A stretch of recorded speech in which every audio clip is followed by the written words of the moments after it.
Magandang hapon po sa inyong lahat. Alexander Lexter Jules nagbabalik para sa inyong update ngayong hapon about my entrata. Jade Richo nagpost po sa kanyang Instagram at magkasama sina May kanina at hindi natin alam kung ano ang ginagawa nila. Basta ang alam lang ni Alexander Lexter Jules ay ganito ang laman ng post ni Miss Jade Richo. Ang sabi niya, "Welcome back, my. Hard work will always pay off. I'm so proud of you. Your progress has inspired so many people, including me." Yan po ang sabi ni Miss Jade Richo. Ayun, may progress na daw si May sa kanyang pagkanta. "We had a breakthrough today. Work. Ayan, breakthrough today. Ano kaya ang ginagawa ni Meridale?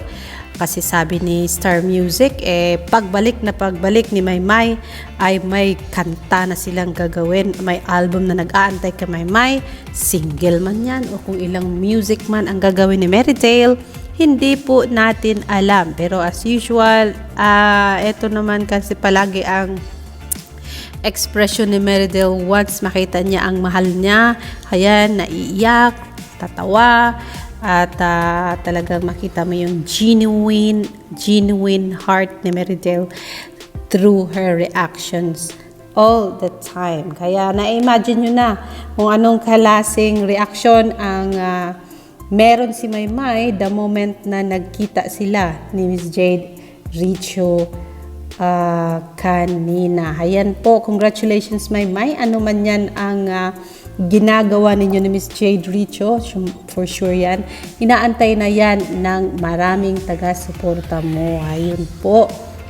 It's a good news everyone. Hindi po naiwanan si May sa ere kasi nga, heto nga, at nag-uumpisa na siguro ito silang dalawa. Nag-uusap about kung ano ang gagawin ni May.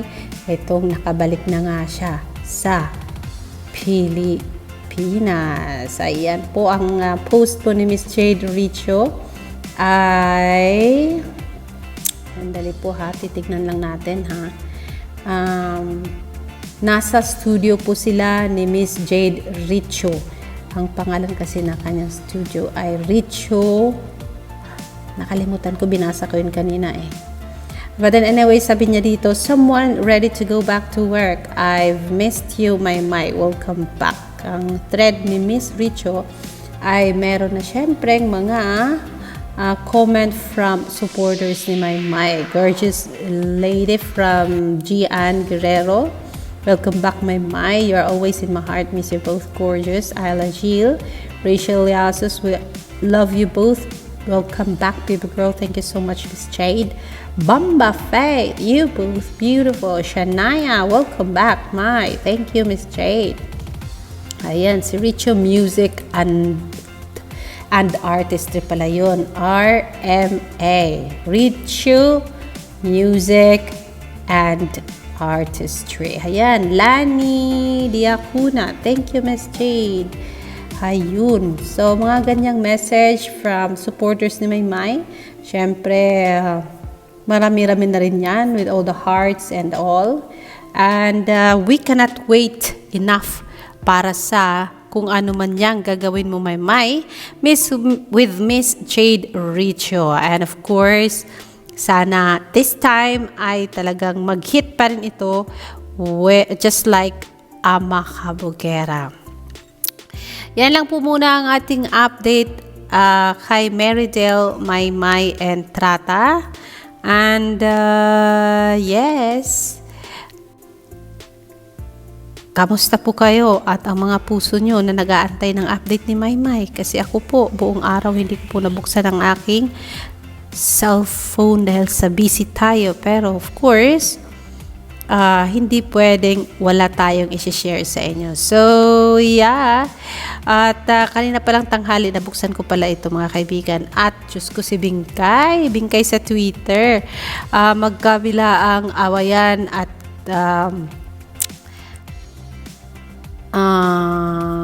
argument with Mayward yan noon, naging solid, Tapos, kine-question nila si Bingkay na para bang more of support siya kay Maymay. Tapos, sabi ni Bingkay, we've been in that road before.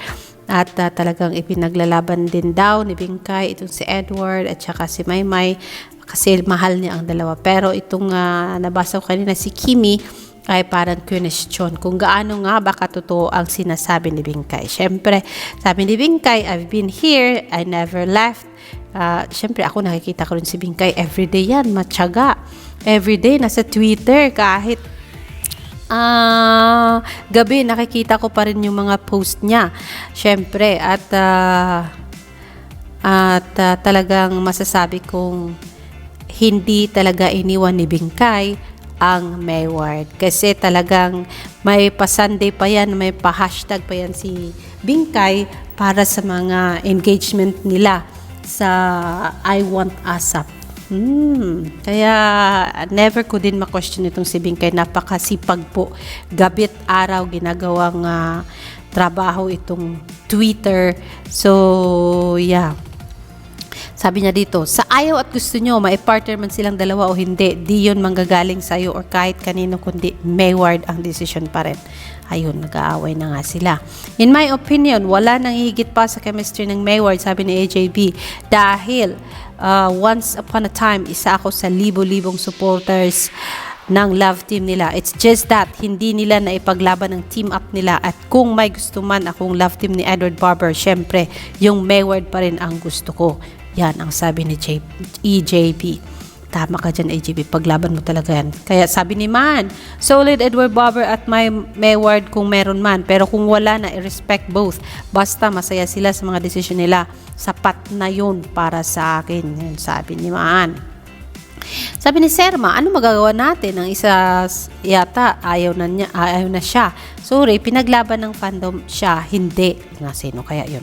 Sabi ni Boris Smith, sana all ganyan, kuya, sa ibang love team, sa ibang team, Edward, salamat at andyan ka pa rin para sa Mayward. Ayun. Yung ibang kasi daw flyers ay medyo one-sided na. Kaya sabi ni Boris Smith, salamat, nandiyan ka pa rin. Ayan po. Sabi ni Marivic, Mayward forever, my love. At sana po yung ibang mga solid manahin nila ang ugali ng Mayward. Huwag mapanghusga at God-fearing. Thanks po. God bless you more. Ayan.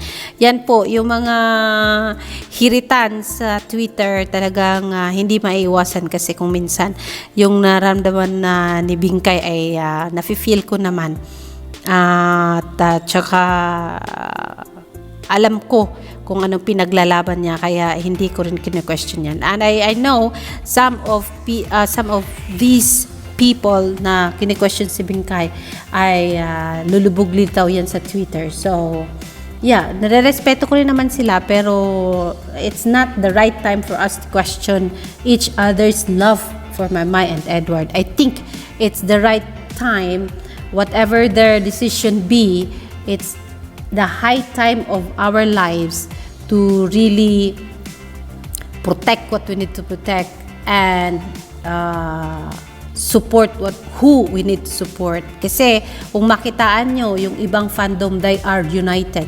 They are united and they do not quarrel most of the time. But what they do is they always have each other and support each other para masuportahan nila ng bonggang-bongga ang mga love teams nila. It's just, I think, Mayward from the very start, ang gulo-gulo po ng Mayward Flyers and some of the Miwis, ang tawag din, ang dami-dami kasing tawag. Yung iba, medyo lulubog na sa kanilang ship, nanda-drag pa ng iba, naghahanap pa ng kakampi hanggang sa nag-aawayan na lang tayo at hanggang sa kahit yung ibang endorsers nila ay talagang sinabi noon na magbaback out sila dahilan sa ang mga fans daw ng Mayward ay napaka-toxic. So if we gonna keep doing that, guys, walang mangyayari kasi we are not helping them. Ang nagagawa natin ay nasisira pa natin ang love team na Mayward. Kaya, why not? If you don't like Mayward anymore, just go. Leave the fandom with peace. Tsaka para para naman magkaroon ka rin ng peace of mind. Huwag na yung papag-awayan mo pa yung mga nasa fandom. Kasi yung iba dyan, confused na at hindi na alam kung anong totoo. Tapos madadagdagan pa ng mga hindi natin alam kung haters or bashers ba ng Mayward na nagdadagdag pa ng apoy sa mga pinagkakaguluhan ng Mayward, kaya tuloy nagkagulo-gulo ang fandom. Kaya I think we need to grow up now and just leave whatever happened in the past. Past is past for now dapat. And then dapat we need to move on for the new chapter of our lives, with a new chapter of Mayward's life na talagang smooth na. Dapat wala na yung klaseng mentality tayo noon na talagang away na kung away. Sana ngayon, let's consider we already learned our lessons. We lost a lot of projects of Mayward dahil sa awayan.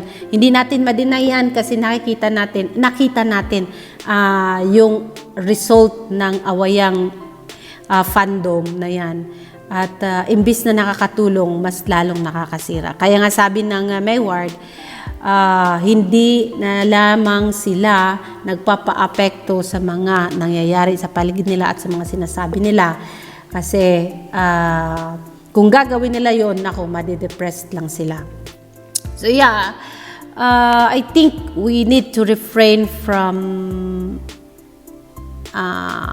giving harsh comments, yung mga masasakit na salita. If we feel like angry, we better calm down and think twice before releasing any comment, any statement sa social media. Kasi that's one way of igniting more chaos sa buhay ng Mayward at sa fandom na rin. But anyways, so much for that. It's just na, hindi ko lang mapigilan kasi kaninang tanghali pa ito nag-umpisa itong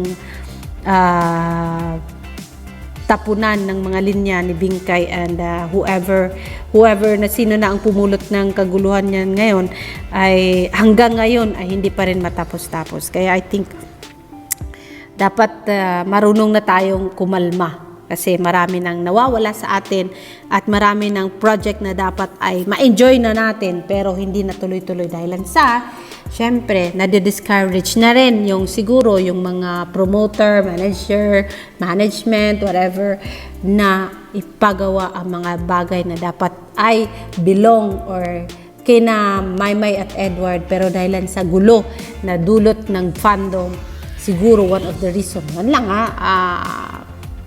parang na ano ko lang yan, na pagtagni-tagni ko lang. Pero hindi naman yan talagang konkreto. Guys, it's just I think nakakaano din siya talaga, nakaka-apekto. Kaya siguro marami ng project na sinasabing dapat mapasa kanila na, pero nauudlot at nawawala na lang ng bigla. So siguro enough na. How many years na tayo nakikipag-away, nakikipaggulo. Let's just support what they're doing and be happy.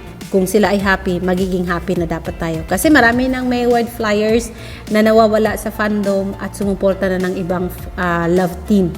Kaya sana wag nang madagdagan pa yun kasi kawalan din yun ng Mayward at sa mga future projects nila and future whatever albums, movies man yan, music man yan.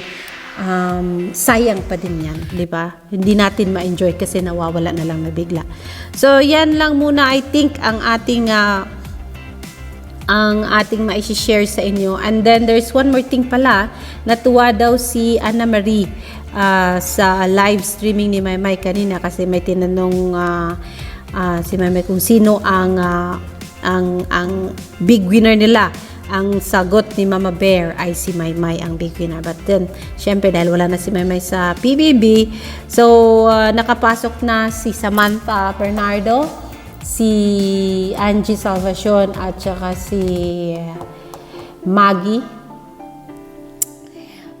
sa Big 3 at dalawa na lang slot po ang natitira para sa Big 5. So let's see kung sino ang mananalo sa botohan kasi ngayon ang labanan ay botohan na po. Kung makakapasok ba si Rob, si Maxine or si Stephanie sa Big 5. Alexander Lexter Jules, I will bring you more update kung meron tayong mahanap later, mga kameward. Stay put lang kayo dyan.